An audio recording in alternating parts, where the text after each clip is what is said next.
Stories Pulse brings you real-life stories filled with emotions, challenges, and inspiration, capturing the true heartbeat of life. The elegant bedroom of the Thompson mansion was dimly lit by a soft glow, but the ambiance was far from cozy. Steve Thompson, a striking man in his early 40s with salt and pepper hair, paced back and forth, his expression a mix of frustration and anxiety. Sitting on the edge of the bed, his companion, Rita Carson, watched him with an amused smile, her eyes holding a hint of sharpness. "Darling," Rita said, her voice smooth and coaxing. "We've talked about this so many times. Olivia isn't improving. You'd actually be helping her." Steve sighed, running a hand through his hair. "I don't know, Rita," he replied, voice barely above a whisper. "I can wait, but taking steps to make things happen, that's something else." "Oh, please." "It's mercy, Steve," Rita said, her voice shifting from sweet to pointed. "She's suffering, and you know it. I just don't understand why we're still waiting.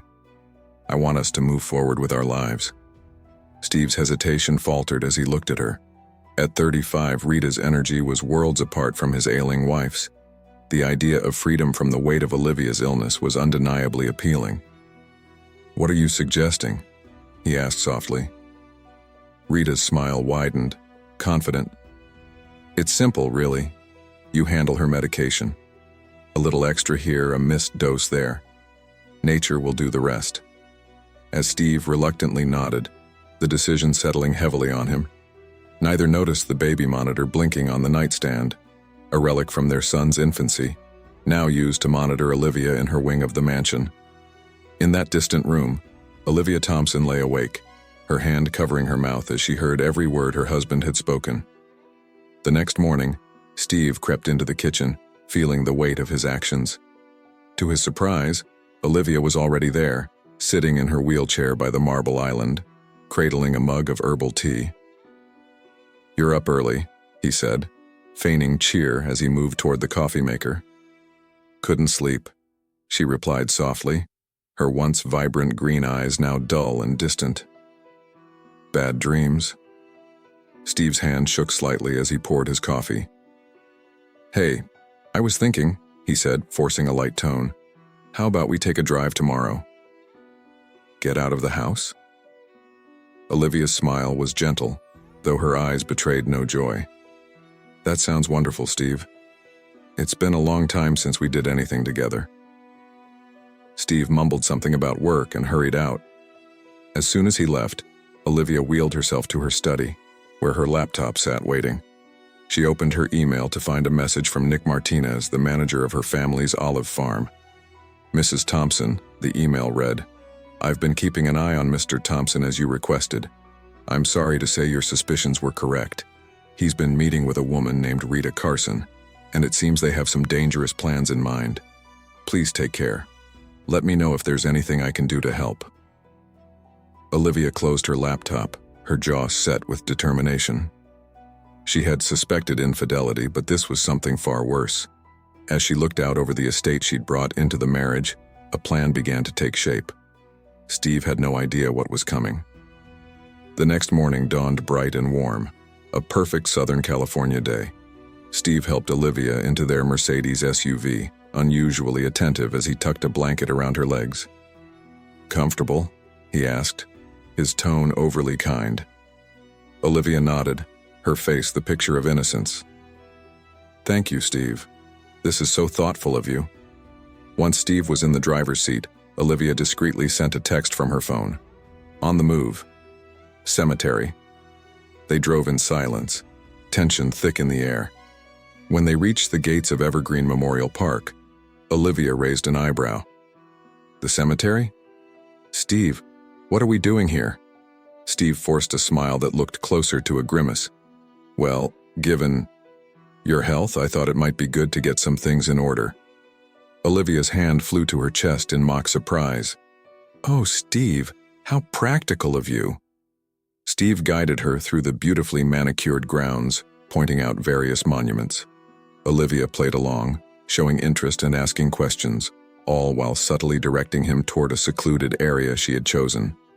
Finally, they reached 2 granite headstones, side by side. "Aren't these lovely, Steve?"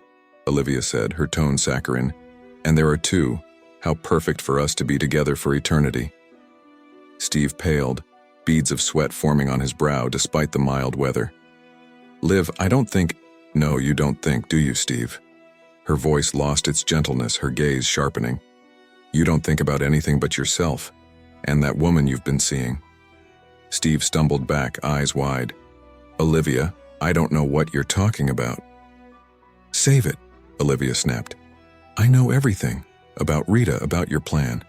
Did you think I'd never figure it out?" Steve's shock shifted to anger, and he moved toward her.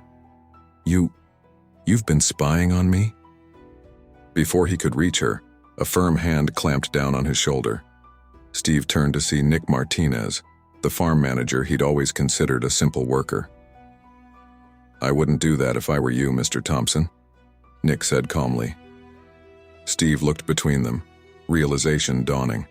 Without a word, he turned and fled, his footsteps echoing as he disappeared into the cemetery. Nick knelt beside Olivia's wheelchair. "Are you all right, Mrs. Thompson?" Olivia took a steadying breath. "I am now, Nick." "Thank you," Nick's eyes softened. "Always, Mrs. Thompson. Now let's get out of here. I know a little sushi place nearby." For the first time in months, Olivia smiled. "That sounds perfect, Nick. And please, call me Olivia." As Nick helped her into his truck, Olivia felt the weight of her past begin to lift. The restaurant was a cozy retreat, far from the places Steve favored. Olivia admired the bright colors and careful presentation of each dish. "I can't remember the last time I ate in a restaurant," she said softly. "Steve always thought it was too much hassle." Nick's gaze darkened at the mention of her husband. "He was wrong about a lot of things, Olivia." Olivia paused mid-bite. "What do you mean?" "I did some research. The symptoms you described, the weakness, dizziness, they're consistent with low-level poisoning. I think Steve may have been slipping something into your treatments." The sushi slipped from Olivia's chopsticks. "Oh my God," she whispered, horror dawning. "All this time—" Nick reached across the table, his hand covering hers. "I can't prove it without testing, but it all fits. The important thing is that you're safe now." Olivia looked at Nick, gratitude in her eyes. "Thank you, Nick, for everything." His smile was warm and steady. "You're stronger than you realize, Olivia."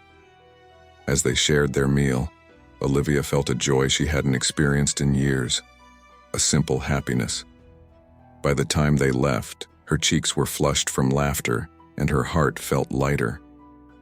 A few days later, Olivia sat on the porch of Nick's family farmhouse, basking in the calm that had become her refuge. Nick's mother, Catherine, had welcomed her as if she were family, providing comfort and rest in a place that felt like a true home. One afternoon, Olivia was in the kitchen, her hands dusted in flour as she rolled dough for turnovers. Nick entered holding a thick folder of documents. "These are the test results from your hair and nail samples," he said, spreading the papers across the kitchen table. "Steve was indeed poisoning you, methodically over time." As Olivia read, her heart ached with both relief and betrayal. She looked up, her resolve clear. "What do we do now?" Nick's face grew serious. "We take this to the authorities. Steve won't get away with this."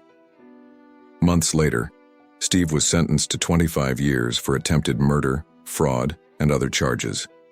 Rita, his accomplice, turned witness in exchange for a reduced sentence. Outside the courthouse, surrounded by reporters, Olivia stood tall with Nick and Catherine by her side. "I stand here today not as a victim, but as a survivor," she said. "For anyone out there who feels trapped, remember, there is always hope." 1 year later, Olivia stood on the porch of her new home, now a retreat for survivors. The farm, named Second Chances, was filled with hope, a refuge for anyone seeking a fresh start. As she welcomed the first guests, She caught Nick's supportive smile in the crowd. "Welcome to Second Chances," Olivia began. "Each of you has traveled a hard road to be here, and I'm so proud of every one of you." Later that evening, as Olivia sat on the porch swing beside Nick, she rested her hand over her growing belly, a quiet smile on her lips. "I think our next adventure arrives in about 6 months," she said softly. Nick's face lit up with joy as her meaning sank in. He pulled her close, the future bright before them.